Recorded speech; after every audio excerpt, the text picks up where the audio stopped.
भोपाल से अरविंद पटेरिया ने प्रशासन पर बड़े आरोप लगाए हैं और कहा है कि बिना सोचे समझे हम पर मुकदमा दर्ज किया।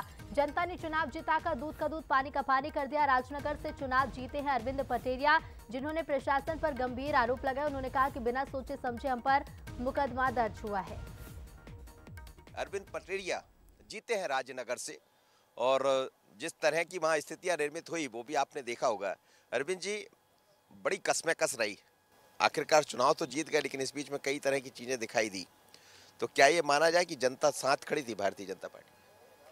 आपने देखा होगा टीवी चैनलों के माध्यम से, और आपको स्वयं को भी पता है कि जिस प्रकार के वहाँ पर षड्यंत्र करके हम लोगों को परेशान किया गया, और हमको पता नहीं अप्रत्याशित रूप से 302, 307 जैसे संगीन अपराध में 32-35 लोगों पर FIR दर्ज कर दी गई।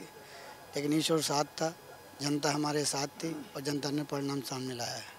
नहीं, लेकिन जिस तरह के आरोप आप पर भी लगे, ये कहा गया कि अरविंद पटेरिया ने सब कर दिया और आप कह रहे 302 और 307 तक के मामले दर्ज करा दिए, तो इसके पीछे क्या नजर आता है? ये कुछ नहीं है, प्रशासन, चूँकि चुनाव चल रहा था तो प्रशासन पता नहीं क्या सोच करके, मुझे तो नहीं समझ में आता कि इतनी जल्दी 302 एक प्रत्याशी के ऊपर कायम इतिहास में पहली बार हुआ होगा।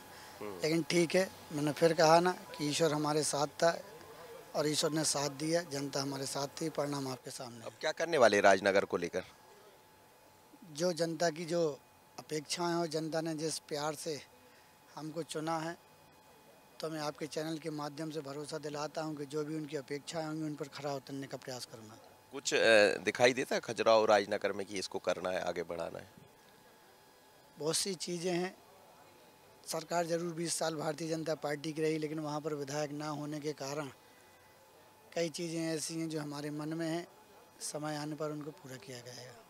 चलिए, 20 साल से लगातार 20 साल का वनवास खत्म हुआ है राजनगर से, और इसका श्रेय अरविंद जी को मिला है।